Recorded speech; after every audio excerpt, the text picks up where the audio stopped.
오늘 저는 로마서 6장 3절과 4절 말씀을 가지고 신앙의 핵심의 요소들, 이러한 제목으로 말씀을 나누겠습니다.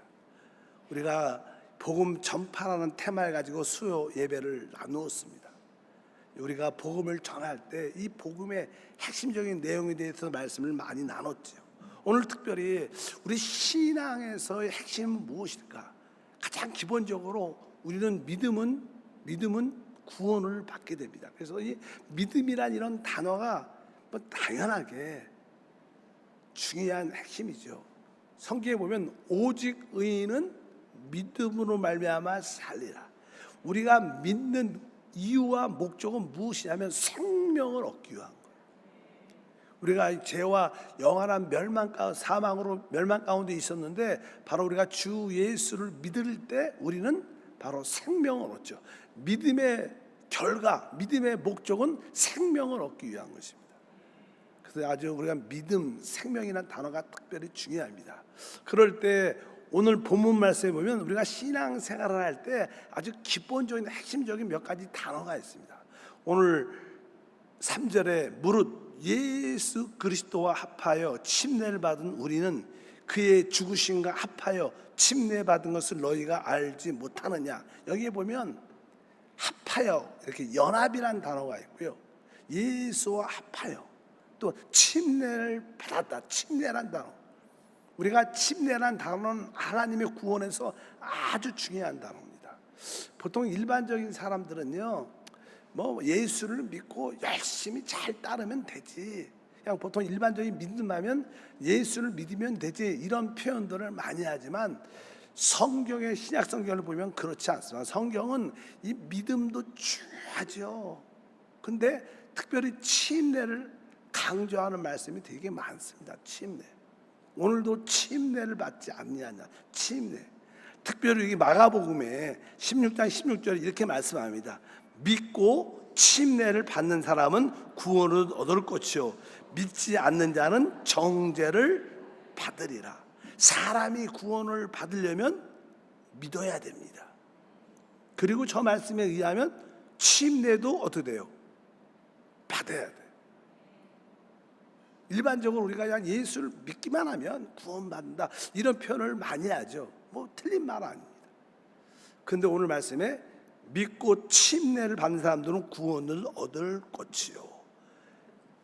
실제로 이제 오순절날 다락방에서 성령이 부어진 다음에 베드로가 밖으로 나가서 강력하게 메시지를 전하죠. 너희가 예수를 십자가에 못 박혀 죽였지만 하나님은 그를 부활시켜 바로 승천하셔서 하늘로 올리사 그를 주와 그리스도가 되게 하셨다. 강력하게 유대인들에게 메시지를 전하니까 그들의 양심이 찔리기 시작했습니다. 양심이 찔린 자들이 우리가 어떻게 해야 될 것인가 이렇게 외쳤을 때 사도행전 2장 38절에 베드로가 거기서 말을 합니다. 베드로가 이르되 너희가 회개하여 각각 예수 그리스도 이름으로 침례를 받고 죄사함을 받으라. 그리하면 성령을 선물로 받으리니. 여기 보니까 바로 너희가 예수 그리스도 이름으로 침례를 받아라. 여기도 침례라는 말, 침례를 받고 또 이제 사울이 이제 다메섹 도상에 가다가 이제 하늘의 빛빛을 받고 주 예수를 만나게 되죠. 그리고 나서 이제 그가 다메섹에 사람에게 이끌려 있을 때 이제 하나님께서 아나니아라는 사람을 그에게 보냅니다. 그리고 이제 아나니아가 그 사울에게 가서 이제 메시지를 전할 때 그가 한 얘기가 이렇게 된다.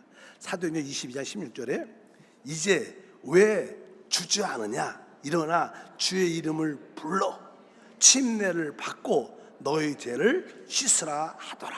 이렇게 그 예수를 핍박했던 사울에 대해서 바로 네가 이제 일어나서 주의 이름을 불러 침례를 받아라. 여기에서 침례라는 단어가 침례를 받아라. 되게 강하죠.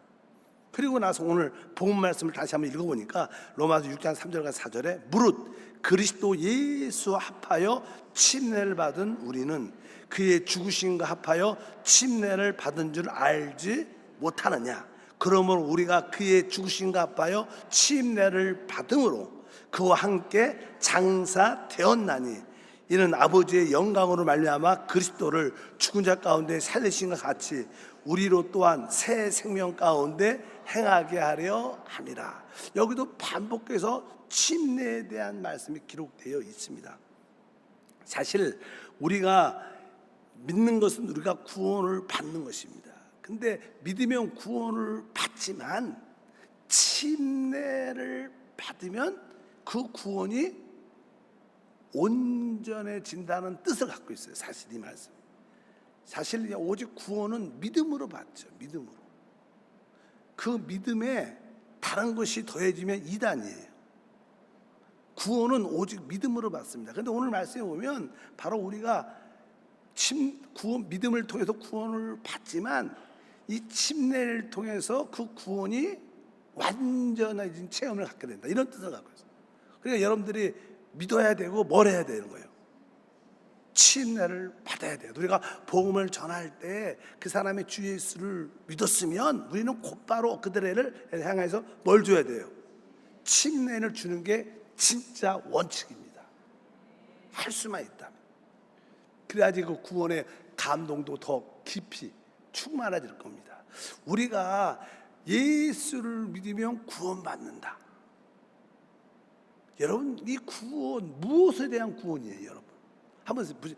여러분, 예수를 믿으면 구원받죠? 구원받습니다. 뭐로부터 구원받습니까?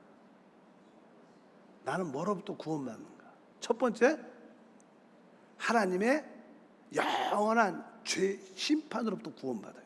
영원한 멸망으로부터 구원받아요. 그렇죠? 당연하죠.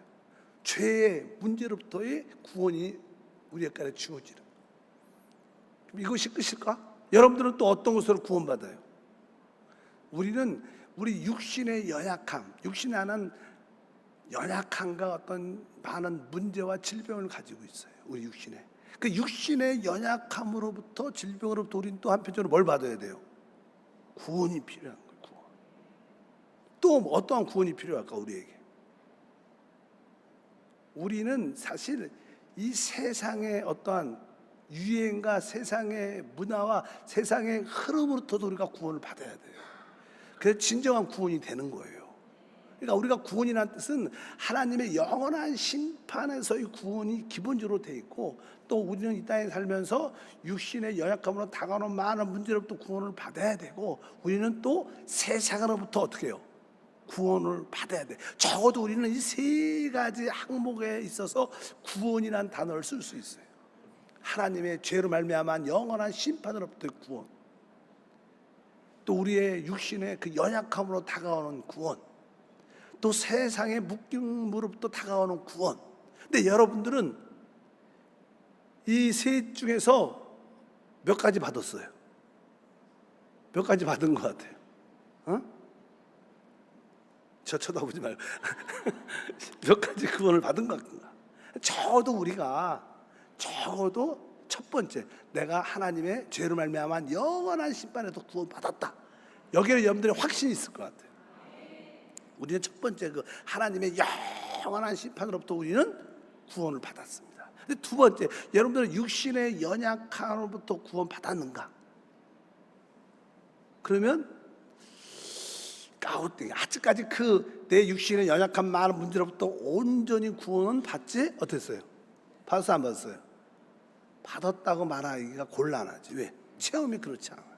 그리고 여러분은 세상의 흐름, 세상의 유행, 세상의 문화로부터 구원받았는가? 여전히 세상 사람 모습처럼 똑같이 사는 모습이 거기서도 혹시 확실히 벗어나지 못했어요. 그러니까 어떻게 보면 이 전체 하나님의 구원의 전체 부분에서 우리는 3분의 1 정도만 구원을 체험한 거예요. 하나님의 영원한 심판으로부터 이 구원은 체험했어요. 아직도 육신의 연약함, 세상의 묶임, 속박된 것에서 온전히 구원받지 못한 모습이 솔직하게 있습니다. 그런데 하나님의 구원의 성분 안에는요, 어떤 것이냐면 하나님의 구원의 성분 안에는 죽음이라는 성분이 있어요. 우리 하나님 구원의 성분 중에서는 십자가의 죽음과 또 부활이 있는 것처럼, 그러니까 구원 안에 성분 중에서는 죽음이라는 성분이 있어요. 생명이라는 성분도 있지만 죽음이라는 성분. 그러니까 우리가 해결할 수 없는 문제들이 있어요. 그런 문제들은 주님의 구원의 방법은 죽음을 통해서 그것을 이루신다는 거예요. 어떤 사람이 죄를 늘 짓고 있다. 그 사람은 그 죄에서부터 어떻게 구원받을 수 있을까? 그분이 살아있는 한 또 죄를 짓고 또 죄를 짓 거예요. 그래서 그분이 죄부터 진짜 해방되려면 그 사람이 어떻게 해요? 죽으면 죄 안 져요. 그렇지 않습니까? 내가 빚이 많아. 빚이 요새 많은 사람들 많잖아요. 그래서 그냥 신용불량자도 된 사람도 많아. 내가 빚이 많은데 그 빚을 갚을 수가 없어. 그래서 종종 사람들은 어떻게 해요? 그냥 자살하는 사람들. 왜? 그럴 때 그 사람이 자살해 보면 어떻게 돼요? 나는 그 문제로부터 어떻게 자유해 줄 수 있다는 생각을 해서 사람은 죽음을 선택한 사람도 종종 있습니다. 그러니까 이 죽음은 어떻게 보면 사람들에게서 어떤 큰 문제에서 벗어나는 길이야. 그래서 사람은 자살을 선택해요. 죽음은 왜? 죽으면 다 끝나. 다 끝나. 빚도 끝나고 그냥 그 사람과 그 힘든 일도 다 끝나고 다 끝나. 그래서 사람은 죽음을 선택하는 데 있는데 사실 영적으로도 그 죽음은 모든 문제를 해결하는 길입니다. 여러분들이 죄를 이기지 못하고 육신의 연약함들을 이기지 못하고 세상을 이기지 못하는 많은 요소를 바로 주님이 바로 우리를 끝냄으로 십자가에서 끝냄으로 말미암아 그 문제를 해결하는 것이 하나님의 길인 것을 분명히 알아야 됩니다. 그래서 우리가 해결할 수 없는 모든 문제는 주님은 죽음을 통해서, 그래서 그 죽음을 영적으로 무엇이라고 하면 바로 침례라고 말하는 거예요. 침례. 그래서 여러분들이 그리스도와 함께 침례를 받을 때 여러분들은 진짜 죽음 안으로 들어가는 거예요. 아, 내가 진짜 나 옛사람이 확실히 죽었다. 그럴 때 우리는 죄에서 확실하게 벗어나. 어떤 나쁜 일에 대해서, 문제에 대해서 우리는 모두에서 벗어날 수 있기 때문에 이 특별히 세상에 대해서 또 침례는요, 우리를 붙잡고 우리를 늘 속박하는 이 세상으로부터 우리를 벗어나게 해요. 이스라엘 백성들이, 잘 보십시오. 이스라엘 백성들이 애굽에서 하나님의 죽음의 심판으로부터, 죽음의 천사로부터 그들이 구원받을 때는 바로 유월절 어린 양의 피로 말미암아 그것을 문설주와 임방에 바를 때 죽음의 천사가 그 피를 보고 넘어가서 그들은 하나님의 영원한 심판으로부터 구원을 받았습니다. 그들이 하나님의 영원한 심판으로부터 구원을 받았지만 여전히 그들은 애굽에 붙잡혀 있었어요. 바로의 종살이를 하고 있었어요. 즉 사단과 그 세력에 붙잡혀 있었다는 거예요. 그들이 이 사단과 이 세상의 종살이로부터 벗어나야 되는데 벗어나기 위해서는 그들은 바로 어떻게 홍해 바다를 그들은 건너야 됐어요. 그래서 홍해 바다를 그들이 건너는 것을 성경에서는 침례를 받았다고 말해요. 그러니까 그들이 바로 이 세상에 대해서 죽는 거예요. 침례는 바로 내가 세상에서 죽었담을 고백하는 거예요. 그것을 내가 죽었음을 장사지는, 내가 세상에서 죽었어. 그래갖고 장사지는 거예요. 우리 요즘에 사람이 혹시 그냥 죽으면 뭐 3일장 하잖아. 3일장. 그래갖고 이제 영정 사진도 붙여놓고 거기서도 이제 믿는 사람들은 찬양하고 하나님께 영광 돌리지만 믿지 않는 사람들은 거기 가서 막 절도 하고 여러 가지 합니다. 그래서 3일이란 기간이 3일이란 기간. 장사 지낸 바 된다. 장사 지낸 바, 장사를 지낸다. 이런 얘기. 그것도 뭐예요?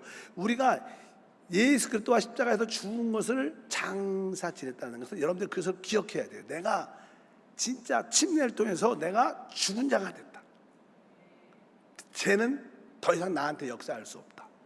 질병도 나한테 더 이상 역사할 수 없다. 세상도 나에게 더 이상 역사할 수 없다. 왜? 나는 죽은 자니까. 그래야지 여러분들이 그런 믿음을 가져야지만 여러분들이 그런 문제로부터, 육신의 문제로부터, 세상의 문제로부터 여러분들이 진짜 자유해져서, 그러니까 여러분들이 침례에 대한 영적인 이해를 실제를 가지면 진짜 하나님 구원과 축복 우리 가운데 함께 할 줄 믿습니다. 침례는 우리 죽은 우리를 장사 지내는 거예요. 확실하게 다시 한번 확인하는 것을 침례하는 거예요. 그래서 우리가 진정한 구원은 하나님의 영원한 심판에서 구원뿐만 아니라 내 육신의 모든 문제, 특별히 세상에 속박당한 이 모든 것에서 우리가 구원받는 걸 의미해요. 근데 우리가 예수의 피는 우리를 영원한 심판으로부터 구원을 받았습니다. 그러나 세상으로부터 이 묶임에서의 구원은 여러분들이 침례로 내가 죽은 것을 알아야 진짜 거기서 벗어날 수 있다.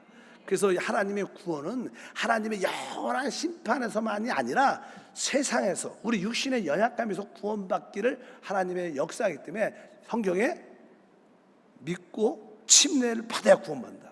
이 구원이라는 항목이 큰 거죠. 그냥 영원한 심판, 지옥 안 가는 것만 구원이 아니라 바로 육신의 연약함과 모든 세상의 속박과 묶이는부터의 구원이 진정한 구원이기 때문에 바로 주님께서 바로 믿고 침례를 받는 사람은 구원을 받는다고 말씀하는 거예요. 그래서 여러분들이 진짜 침례의 의미를 확실히 알아야 돼요.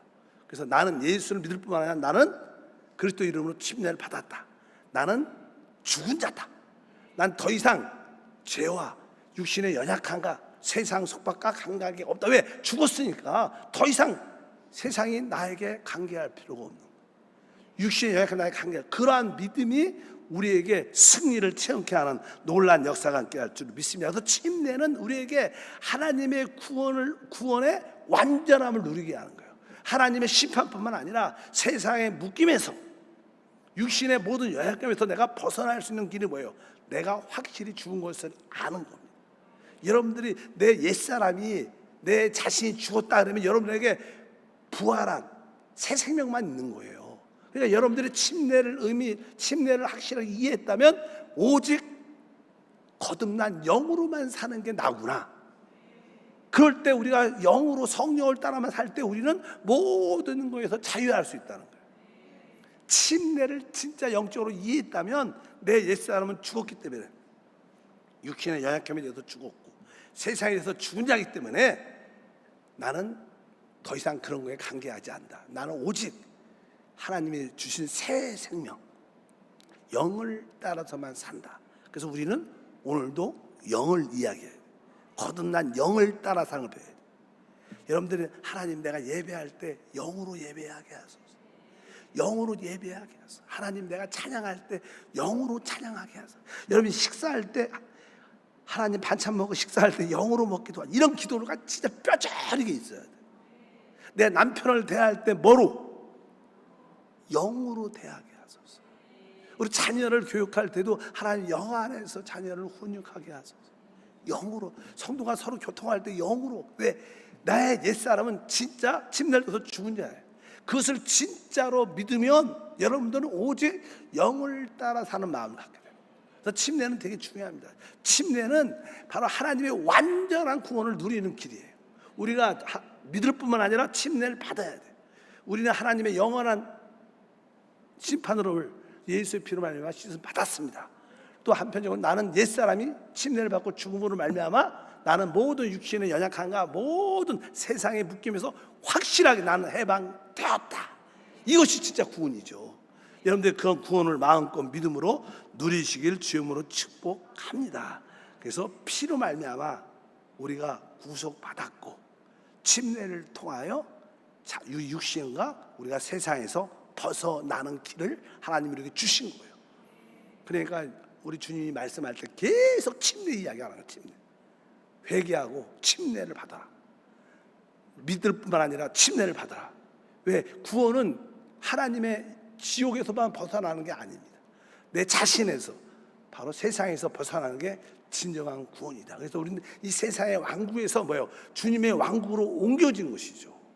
이것이 구원의 하나님의 축복인 것을 확실히 아는 줄 믿습니다. 그래서 여러분들이 침례가 참 중요하구나. 침례 뭐예요? 내 옛사람이 확실하게 죽었다. 그것을 우리가 알고 그 옛사람이 죽은 것을 체험하려면 실제는 뭐예요? 사실 성령이에요. 성령이 나한테 체험돼야지 내가 죽었다는 실제를 내가 갖고 체험할 수 있습니다. 말로만 내가 죽었어 이렇게 해갖고 그것이 생활 속에 나타나지 않죠. 오직 성령이 나 가운데 빛비침을 주어서 내가 죽은 자야. 내가 예수를 믿을 뿐만 아니라 나는 예수와 함께 침례받아 죽은 자다. 나는 더 이상 내 연약함과 상관이 없다. 내 세상에 묶임과 속박과 상관이 없다. 그래서 이것이 바로 완전한 구원을 누리게 하는 길이다. 그래서 항상 믿고 침례를 받는 자는 구원을 얻을 것이요. 그래서 여러분들이 침례에 대한 이해와 또 여러분들 복음을 전할 때 또 구원받은 사람들, 예수를 믿는 사람들에게 곧바로 침례를 줄 수 있도록 이 교장이나 또 저한테 와서 나 그분 침례 주고 싶습니다. 목사님 침례 주세요. 같이 가서 이렇게 여러분들 침례를 건면하고 이끌어주면서 침례를 줄 때 바로 우리의 육신의 연약함뿐만 아니라 그가 세상의 모든 속박과 묶임에서 해방되는 길을 가르쳐야 줄 줄 믿습니다. 왜? 하나님의 구원의 길에는 죽음이라는 항목이 있어요. 죽음. 우리의 문제를 해결하는 길은 생명을 통해서 이루기도 하지만 우리가 해결할 수 없는 것은 주님이 죽음으로 끝내는 거예요. 아까 제가 빚 얘기했어요. 빚이 너무 많아. 그 빚에서 벗어날 수가 없어. 그 사람 죽으면 그 빚에서 자유해져요. 이 죽음은 뭐예요? 하나님께서 우리의 문제를 해결하는 길을 갖고 계시다. 그 죽음의 의미, 내 옛사람이 죽었다는 의미가 침례다. 여러분들 이미 침례 받았죠. 그럴 때 다시 한번 기억하면서 내가 죽은 자야. 내 육신에 대해서 너무 연민하지 말자. 그래서 신앙생활에서 사람들은 대부분 중심이 자기가 중요하죠. 내가 우주의 중심이야. 그래서 항상 내가 아프고 내가 힘들고 내가 어려우면 힘든 거야. 뭐 다른 사람이 아무리 힘들어도 중요하지 않아. 나가 조금 아프면 이게 더 아픈 거야. 사람이 모두 심리가 그런 거예요. 근데 우리는 뭐예요? 내가 왜요? 죽은 자야. 믿으시면 아멘. 그러니까 너무 자신에게 대해서 연민이 많은 사람들은 아직 침례의 의미를 실제로 갖지 못한 사람. 여러분 자신에 대해서 연민할 필요 없어요. 여러분 이미 주님과 함께 죽은 자입니다. 여러분에게 새 사람, 거듭난 영만이 여러분의 진짜한 자아인 줄 믿습니다. 그래서 침례에 대한 올바른 이해를 가져야 신앙의 핵심을 가질 수 있다. 두 번째, 이제 신앙의 두 번째 핵심은 오늘도 나오지만 그리스도 예수와 합하여 연합됐다는 사실을 알아야 돼요. 연합됐다. 우리가 주 예수를 믿으면 우리는 주님과 연합돼서 모든 것이 이루어집니다. 하나님 눈에는 이 땅에 두 사람밖에 없다 그랬어요. 하나는 아담에 속한 자들, 하나는 이제 주 예수를 믿고 그리스도 안에 속한 자들. 하나님 눈 안에는 딱 두 사람밖에 없습니다. 뭐 아담에 속한 자들과 그리스도 안에 있는 자들밖에 없습니다. 성경은 항상 모든 말할 때 이 두 사람에 대해서 언급을 많이 하죠. 첫사람 아담, 마지막 아담, 이런 표현을 많이 합니다. 우리 로마서 5장 15절과 17절에 말씀합니다. 한 사람의 범죄로 인하여 많은 사람이 죽었은즉 더욱 하나님의 은혜와 또한 한 사람의 예수 그리스도의 은혜로 말미암은 선물은 많은 사람에게 넘쳤느니라. 여기 뭐야? 한 사람의 죄, 아담의 죄죠. 또 그리스도 한 사람의 의, 예수 그리스도 십자가의 죽음을 의미합니다. 계속 이러니까 한 사람의 범죄로 말미암아 사망이 그 한 사람을 통하여 왕노릇하였은즉 더욱 은혜와 의의 선물을 넘치게 받는 자들은 한 분 예수 그리스도를 통하여 생명 안에서 왕노릇하리로다. 이렇게 말씀합니다. 그러니까 하나님 눈에는 오직 아담과 그리스도가 있는 거예요. 그러니까 사람들이 아담에 속해 있든지 사람들은 그리스도 안에 속해 있다는 거예요. 그런데 아담 안에 있는 모든 자들은 다 죄와 사망을 상속받고 있어요. 여러분들이 아담 안에 있었다면 우리는 다 죄 가운데 사망 가운데 있는 자라는 거예요. 그래서 영원한 멸망 심판을 받게 되죠. 아담 안에 있는 자. 우리는 한때 다 아담 안에서 태어났고 아담 안에서 살고 있었어요. 그래서 우리가 우리가 유산으로 받은 것은 죄와 사망밖에 없어. 그래서 사람들은 다 죽습니다. 좀 일찍 죽고 늦게 죽고 차이지. 다 시간 지나면 다 죽습니다. 왜? 죄와 사망이 그들의 뭐요? 유업이에요. 유업. 유산이니까 결국 그렇게 되죠. 그런데 또 한 분 안에서 그리스도 안에서 우리가 이제 제사를 통하여 우리가 생명을 얻게 되죠. 그래서 예수를 믿고 예수 안에 있겠으면 우리는 바로 의와 생명을 얻는 자가 되는 줄 믿습니다. 그래서 구원받은 모든 사람들은 지금 어디 안에 있어요? 그리스도 안에 있어요. 여러분들은 지금 어디 있습니까? 나는 그리스도 안에 있습니다. 여러분들은 지금 어디에 있습니까? 노아의 홍수 때 이제 하나님께서 노아에게 명령하십니다. 너는 방주를 건축하라. 그래서 그냥 방주를 건축하고 노아의 그냥 8 가족이 그냥 그 안에 들어갑니다. 그러자 이제 하늘에서 그냥 비가 내리기 시작해갖고 40일 주야로 비가 내서 이제 이 세상에 심판을 받게 됐죠. 그 노아의 방주 안에 그 여러 짐승들도 있었지만 특별히 나는 사람을 입장에 볼 때는 노아의 8가족이 그 안에 있었어요. 그 8가족이 있었는데 그들은 구원을 받게 됩니다. 물의 심판으로부터. 무엇에 의해서? 방주에 의해서. 사실 노아의 8명이 구원을 받는 이유는 다 한 가지입니다. 그들이 어디 안에 있었기 때문에? 방주 안에 있어서. 그들이 개인적으로 어떤 수고나 노력으로 구원받은 게 아닙니다. 그들이 그냥 단순하게 어디 안에 있었어요? 방주 안에 있었기 때문에 그는 하나님의 심판도 구원받은 거예요. 하나님이 그들을 구원할 때 그들이 방주 안에 있었기 때문에 하나님의 구원이 그들에게 체험된 겁니다. 그들의 상태를 그렇게 보지 않아요. 그 노아 또 뭐 딸들 뭐 사이들 그런 상태가 그 중요하지 않아요. 그런 의미를 우리가 가질 수 있죠. 아들들을 보게 되면 아들들과 딸들을 보게 되면 그런 모습이 있죠. 근데 여기서 기억해야 될 것은 다른 게 아니라 우리가 그리스도 안에 있다는 것은 바로 그런 의미예요. 그리스도가 우리의 방주입니다. 방주. 하나님의 심판으로부터 우리는 그리스도 안에 있어서 사실 구원을 받은 거예요. 여러분들의 상태가 좋아서 구원받은 게 사실 아닙니다. 하나님은 여러분의 상태 그렇게 중요하지 않고 하나님은 여러분을 안에 있는 그리스도를 보시는 거지 우리가 거기에 속해 있으니까 그냥 은혜로 구원을 받는 거죠. 우리의 상태가 좋아서 그런 뜻이 아닙니다. 방주 안에서 구원을 받는 거죠. 우리는 그리스도 안에 있으면 진정한 구원이 우리 안에 이루어지는 거예요. 그래서 우리가 어디 안에서 지금 내가 그리스도 안에 있구나. 여러분들이 그리스도 안에 있다는 이 사실, 내가 한때는 아담 안에 있었지만 지금 그리스도 안에 있다는 사실을 영적으로 깨달으면 여러분들은 모든 문제로부터 걱정으로부터 염려로부터 자유함을 받아요. 진짜 그렇지 않습니까? 자꾸만 우리는 내 상태를 주님한테 가지고 하나님께 가려고 하니까 내 상태를 보면 늘 실패하거든. 늘 약하거든. 또 잘 되면 교만하거든. 기복이 심한 거야 우리 상태는. 근데 하나님은 우리의 상태를 보는 게 아니라 바로 뭐요? 그 방주 안에 있어서 구원이 이루어진 거죠. 우리 그리스도를 주님 보시고 그 안에 있는 우리를 구원하신 거예요. 그리스도 안에 있는 우리의 역사. 그러니까 하나님 보실 때 우리가 주 예수 안에 여러분들이 들어와 있는 것은 주님과 사실 뭐가 된 거예요? 연합된 겁니다. 구원받기 전에 우리는 아담 안에 아담과 연합되어 있었기 때문에 항상 우리에게 죄와 사망이 역사했어요. 그러니까 우리가 구원받기 전에 아담 안에 있을 때 아담과 연합됐기 때문에 우리는 죄를 그냥 사는 자체가 죄입니다. 그냥 말하는 자체가 죄고, 왜? 죄를 지려고 노력 안 해도 돼요. 그냥 죄는 저절로 나타나게 돼요. 진짜 그게 뭐 착하고 좋고 그 차이도 별로 없습니다. 뭐 큰 죄나 작은 죄나. 여러분 호숫가에 큰 돌을 이렇게 던지면 그 얘기해요. 던지면 무슨 소리가 나요? 풍덩 소리가 나요. 조금만 머리보다 장거 딱 던지면 소리도 안 나. 근데 다 어떻게 돼요? 가라앉아. 뭐 죄는 큰 죄 작은 죄 의미가 하나도 없습니다. 아담 안에 있어서 큰 죄 작은 죄 착하고 안 착하고 그런 거 왜? 아담 안에 있는 자는 다 죄와 사망으로 말미암아 죽습니다. 조금 죄를 많이 지면 일찍 죽고, 왜? 뭐 죄는 결국 우리를 부패하게 만드니까 몸이 약해지죠. 스트레스 많아. 그것도 죄 지은 사람, 죄를 많이 지은 사람은 일단은 불안해. 스트레스가 많아. 그러니까 심장병, 뭐 고혈압, 뭐 여러 가지 연약함들.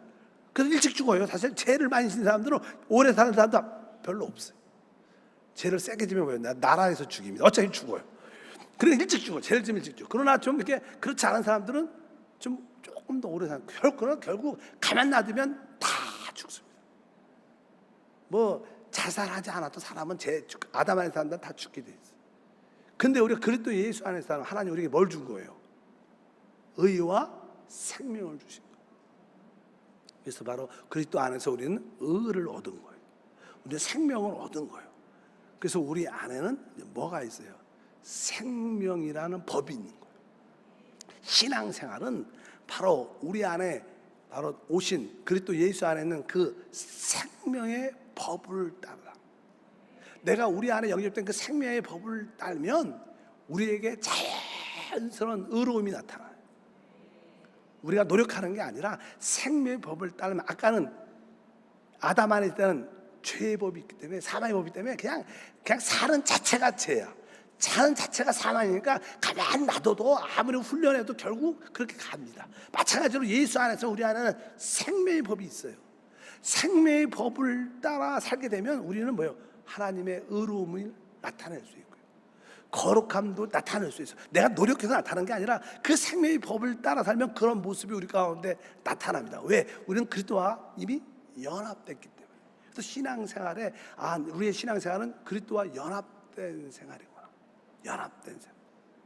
그래서 우리 거듭난 영 안에 그 성령이 들어오심을 알려와 우리는 주님과 합한 자는 한 영이 된 거예요. 그래서 영을 따라 사는 게 생명의 법을 따라 사는 거예요. 그럴 때 우리는 그리스도 안에 있는 모든 축복을 다 유산으로 우리가 누리게 되는 거예요. 그 일들이 무엇으로? 연합으로 말미암아. 내가 한때는 아담과 연합된 자였지만, 죄와 사망과 연합된 자였지만, 이제는 뭐예요? 그리스도 예수 안에서 그 죄와 사망에부터 벗어나 이제 생명의 법으로 주님과 연합된 거예요. 그래서 우리는 주님과 연합돼서 죽었고 주님과 연합돼서 부활한 자예요. 그래서 신앙생활은 항상 나 혼자 하는 게 아닙니다. 나와 연합된 주님과 함께 사는 거예요. 여러분들이 어떤 일을 행동할 때 나와 연합된 주님을 이렇게 의식하지 못하고 잃어버리면 여러분들은 다시 죄로 돌아가는 거예요. 그것은 내 안에 주님을 의식하지 못하고 연합된 것을 생각하지 못하고 여러분들이 아무리 착한 일을 해도 그거는 다 세상 일이에요. 하나님과 관계없는 일이에요.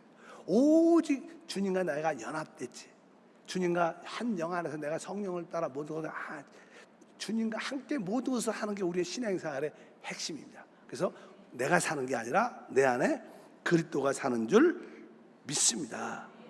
그래서 내가 이제 죄의 삶을 넘어서 나는 그리스도와 함께 연합된 자다.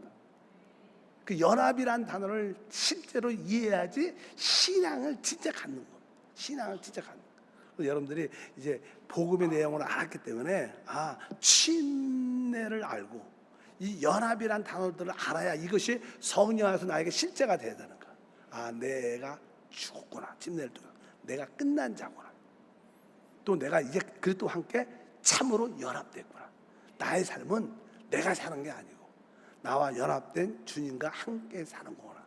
그래서 항상 무엇을 하든지 그분과 함께 하는 거. 우리가 옛날에는 우리가 에녹이 동행했다고 말하는데, 신약은요, 구약은 동행이라는 단어를 쓰지만 신약은요 뭐라 그랬어요? 동생이에요. 동생. 그분과 같은 생명을 사는 거예요. 연합된 생명을 사는 게 진짜 신약의 삶입니다. 이것이 그리스도가 사는 삶. 이럴 때 우리는 모든 신앙에서 자유를 갖게 돼요. 그래서 하나님은 우리에게 성령을 통하여 우리에게 자유함을 주셨어요. 종교는 진짜 자유함. 종교는 뭐 이렇게 묶임이 있고 속박이 있지만 참된 복음은 우리에게 뭐예요? 진짜 자유를 줘요. 그래서 예수 믿는 것은 진짜 행복한 겁니다. 모든 문제로부터 벗어날 수 있는 그런 은혜와 축복이 함께할 줄 믿습니다. 그래서 오늘은 아주 가장 기초 침례에 대한 이해를 제대로 해야 신앙을 제대로 갖는 거예요. 또 내가 주님과 연합된 자임을 확실히 알아야 진짜 신앙을 갖는 거예요. 그런데 연합된 결과는 뭐예요? 바로 우리가 그분의 생명을 얻은 거죠. 생명의 법. 그래서 여러분들이 생명의 법이 어떻게, 생명의 법을 따라 어떻게 사는가, 이것을 진짜 제대로 알아야 되는 거예요. 그래서 우리 한세 공과에 뭐예요? 생명의 성령의 법이라는 공과가 있어요. 여러분들이 그 공과를 10번이라도 읽어봐야 돼요. 기도하면서 10번, 한 번씩 읽을 때마다 날마다 새롭게 느끼는 거예요. 왜? 그것은 체험적인 거예요.